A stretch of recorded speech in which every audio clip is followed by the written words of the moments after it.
थोड़ा सा मैं तुम्हें चैप्टर का रिवीजन करवा दूं। सबसे पहले जो हमारे पास फॉर्मूला रहता है प्रोबेबिलिटी डिस्ट्रीब्यूशन का, पी एक्स है ना, पी एक्स इक्वल्स टू छोटू X equals to N C पी की पावर एक्स क्यू की पावर एन माइनस एक्स।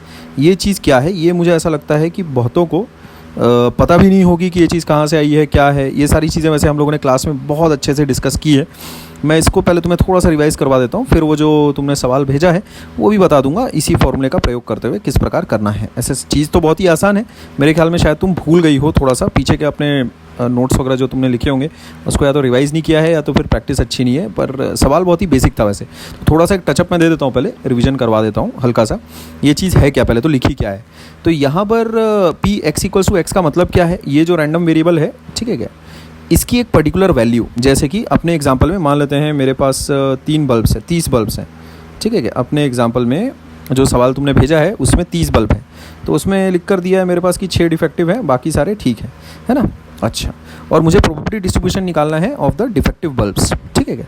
इसका मतलब भाई मैंने अगर 4 बल्ब अगर उठाए हैं, जैसे 24 मेरे पास अच्छे हैं, 24 परफेक्ट हैं, ऐसा लिख देता हूँ मैं, ठीक है। तो सवाल में पूछा गया है सबसे पहले तो प्रोबेबिलिटी डिस्ट्रीब्यूशन पूछी है तुमसे डिफेक्टिव बल्ब्स की, ध्यान रखना। इसका मतलब तुमने 4 बल्ब अगर उठाए हैं, सवाल में दे रखा है तुमने 4 बल्ब उठाए हैं, ठीक है क्या। तो ये बना के दो, उसको ये होना P X equals to 0, P X equals to 1।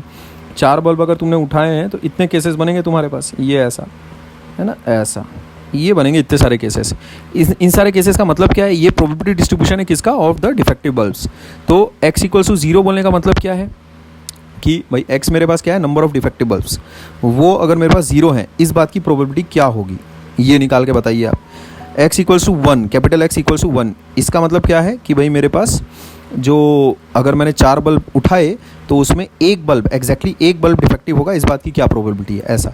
x equals to 0 बोलने का मतलब है कि अगर मैंने 4 बल्ब उठाए तो उसमें कोई भी बल्ब डिफेक्टिव नहीं होगा, मतलब चारों परफेक्ट होंगे, ऐसा। इस बात की क्या प्रोबेबिलिटी है, ऐसा।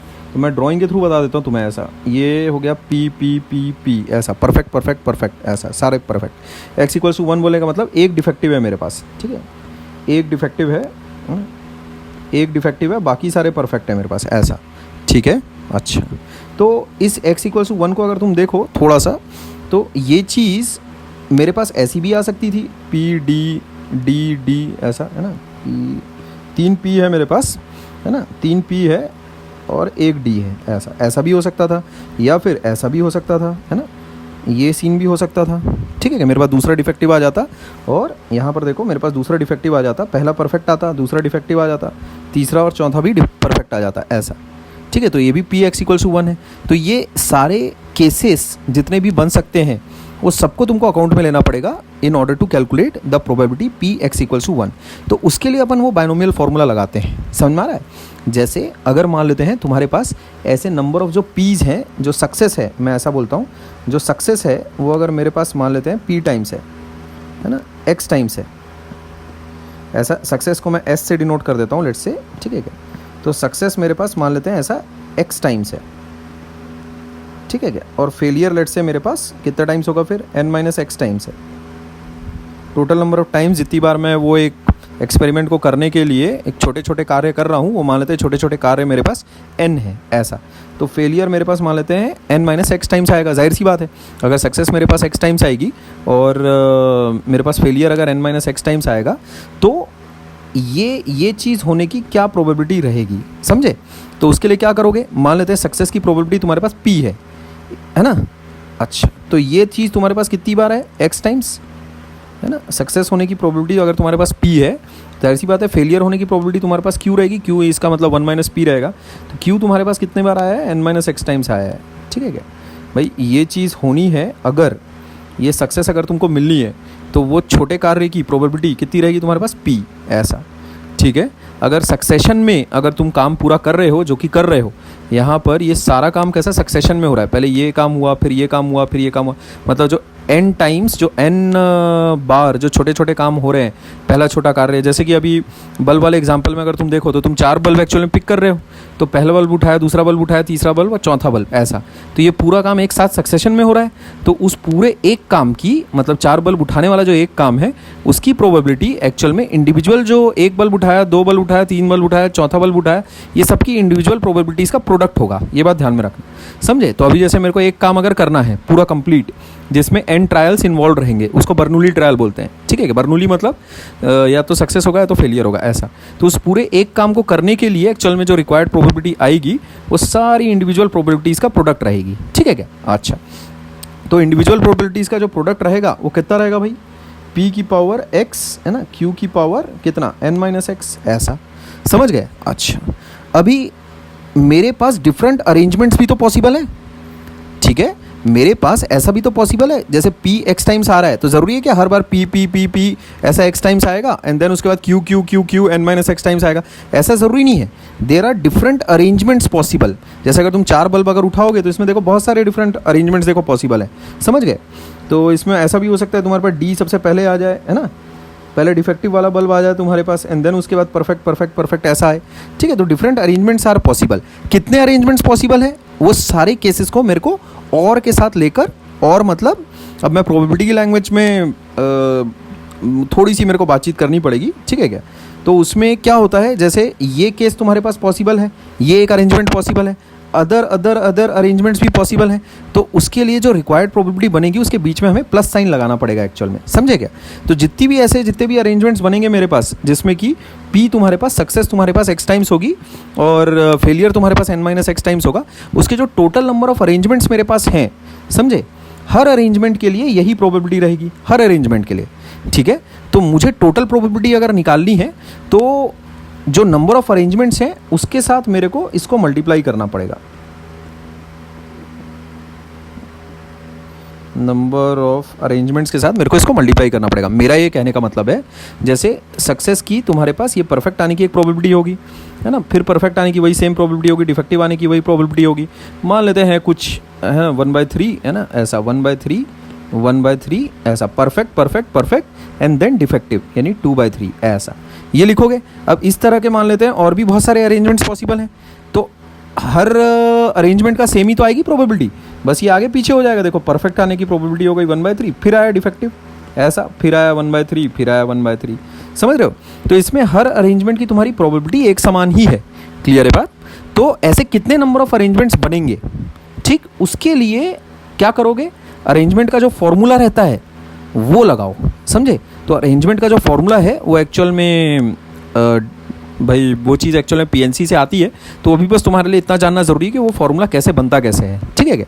तो उसमें कभी भी अगर तुम्हारे पास मान लेते हैं ए बी सी डी ऐसी अगर तुम्हारे पास चीज़ें अगर हैं अवेलेबल, इसको तुमको अरेंज करना है कि इसके कितने अरेंजमेंट्स पॉसिबल हैं, ठीक है। तो उसके लिए फॉर्मूला है तुम्हारे पास, टोटल नंबर ऑफ थिंग्स को तुम काउंट करो, कितने हैं यहाँ पर देखो, 2 4 है ना, 2 और 1 3 है ना, 3 3 6 और 8 चीज़ें हैं, टोटल 8 चीज़ें हैं, divided by 8 factorial divided by 2 factorial 3 factorial 2 factorial, ऐसा कर दो तुम, ठीक है।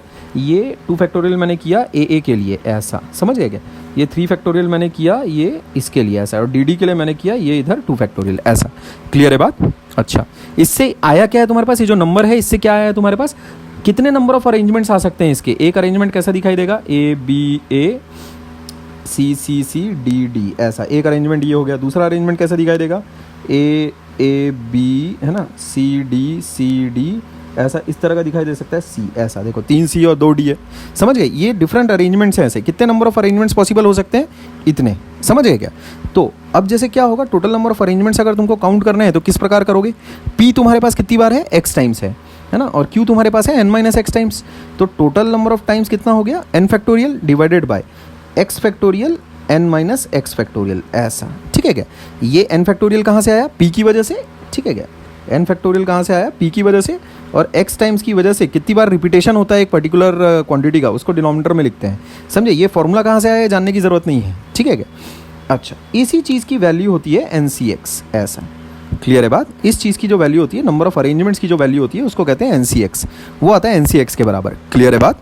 अच्छा, और वो मेरे ख्याल में इवैल्यूएट करना तुम जानते हो बहुत अच्छे तरीके से, ठीक है। मैंने पूरा रिवाइज करा दिया है, एक तरह से पूरा चैप्टर ही रिवाइज करा दिया है, ठीक। तुम ऐसा मान सकते हो कि इसकी वजह से तुम्हारे 5-7 मिनट एक्स्ट्रा लगे होंगे इस वीडियो को बनाने में, क्योंकि वो सॉल्यूशन प्रोवाइड करना तो 1 मिनट का काम है। वो देखो अभी मैं कर देता हूँ तुरंत धड़ाके में, इसलिए मैंने तुम्हें पूरा चैप्टर रिवाइज कराया, बिकॉज मुझे ऐसा लगता है कि तुम शायद चैप्टर ही भूल गई हो, ठीक है।